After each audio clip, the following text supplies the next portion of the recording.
ওনারা বলছেন যে আমি বড় চামচা, তা আমার মতো বড় চামচা থাকতে আরেকজন লোক গুপ্ত চামচা অথবা ছোট চামচা, তাকে কেন আপনি দায়িত্ব দিলেন? তারাই কি বিএনপি? আর কেউ বিএনপি না?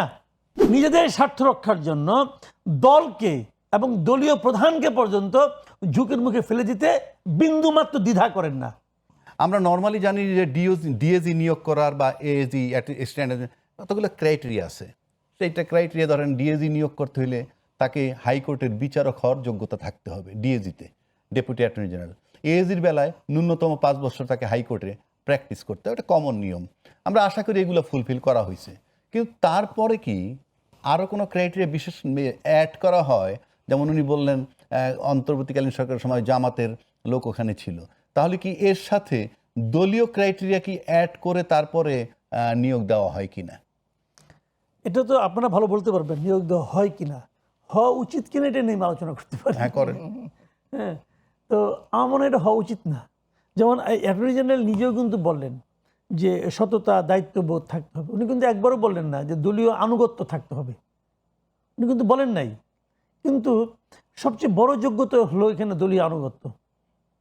হয় দলীয় আনুগত্য অথবা দলীয় আনুগত্যের অভিনয়, যেটাই হোক না কেন, যেভাবেই হোক, এই দুটোই হলো গিয়ে সবচেয়ে বড় যোগ্যতা। এটা কেবল এই আমলে না, কিন্তু আগের আমলেও তাই ছিল, তার আগে আমলেও তাই ছিল, তার আগের আমলেও তাই ছিল। এটা তো চলতে দিয়েছেন আপনারা, মানে এটা সিলসিলা। হ্যাঁ সিলসিলা, এটা তো আপনারা চলতে দিয়েছেন, আপনারা যারা আইনজীবী আছেন আপনারাই দিয়েছেন। এবং এইটা যে চলেছে, এটা এটা এটা হলো ওপেন সিক্রেট আর কি, এটা গোপন কথা কিন্তু ওপেন। এবং যারা আজকে ওখানে আন্দোলন করছেন ওনারা কিন্তু এই দাবিতেই করছেন, যে দাবির কোনো বৈধ ব্ল্যাক অ্যান্ড হোয়াইটে কোনো গুরুত্ব নাই, কিন্তু এটাই সবচেয়ে বড় যোগ্যতা। এবং ওনারা এই যোগ্যতাটাই তুলে ধরছেন।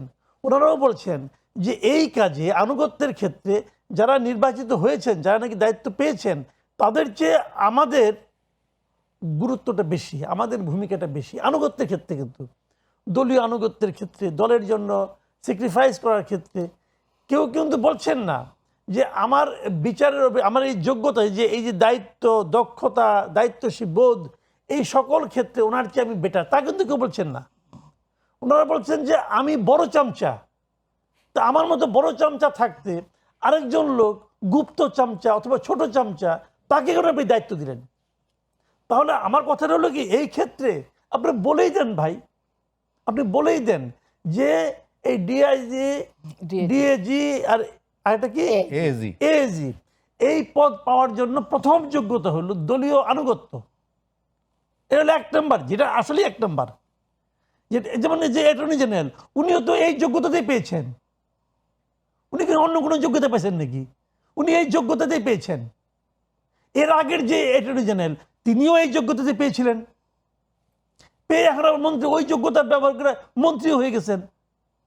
হয়েছেন তো রে ভাই, এটা তো আপনি এক রোডে আপনি অস্বীকার করতে পারবেন না। এর আগের যিনি এআইজি ছিলেন অথবা অ্যাটর্নি জেনারেল ছিলেন আগের গভর্নমেন্টের আমলে, তিনিও এই যোগ্যতাতে পেয়েছিলেন।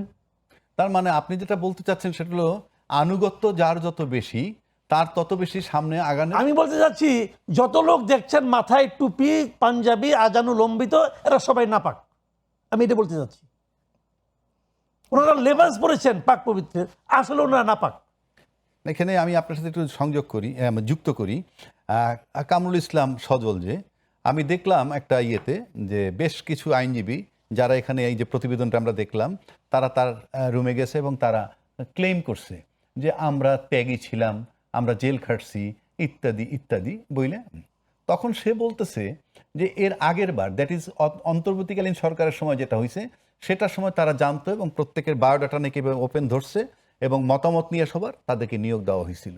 কিন্তু এবারের নিয়োগে সে ক্যাটাগরিক্যালি মেনশন করছে যে ব্যারিস্টার কায়সার কামাল, বদরুদ্দোজা বাদল আইনমন্ত্রী এবং রুহুল কুদ্দুস কাজল অ্যাটর্নি জেনারেল, এই 4 জন, এবং জয়নুল আবেদিন সাহেব ছিল, তার নাকি এক পর্যায়ে সে অনেকটা সরে গেছে যে কোনো কারণই হোক।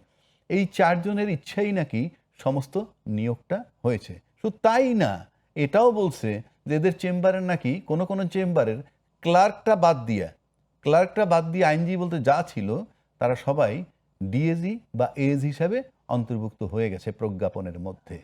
মানে আপনার কথার সাথে আমি আপনাকে একটা কথা বলি, শোনেন। এটা আপনি এই যে ঘটনাটা, এই যারা এখানে মিছিল করতেছে, দেখেন এখানে কতগুলো ঘটনা ঘটবে। এক নম্বর হলো, যেহেতু নিয়োগটা দলীয়ভাবেই হচ্ছে, কাগজে কলমে যাই থাক না কেন হচ্ছে, তো শুধু দলীয় বিবেচনা হয়। যারা মিছিল করছে এখন, যারা নিজেদেরকে বঞ্চিত বলছে, এদের দাবিটা তো ভ্যালিড, কিন্তু এটা গুরুত্ব দেওয়া হবে না কিন্তু। তাহলে এখানে কি হচ্ছে, এখানে কিন্তু দলীয় বিবেচনাটাও কিন্তু গুরুত্ব পাচ্ছে না। গুরুত্ব পাচ্ছে হলো ওই যে আমরা আর মামুরা ফর্মুলা।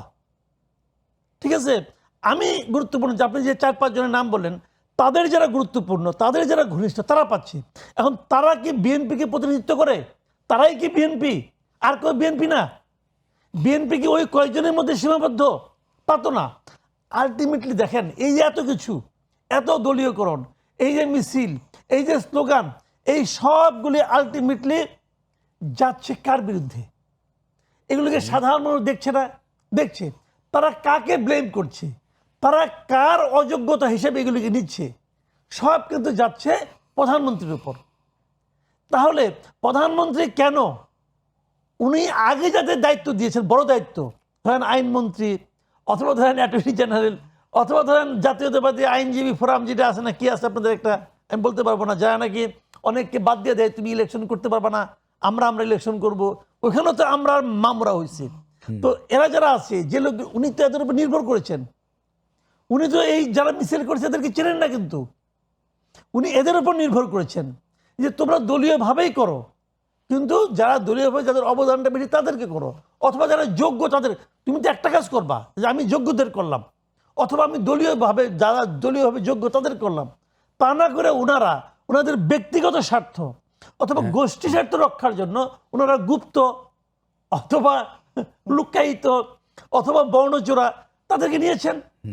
তো ওনারা কিসের উপর গুরুত্ব দিয়েছেন?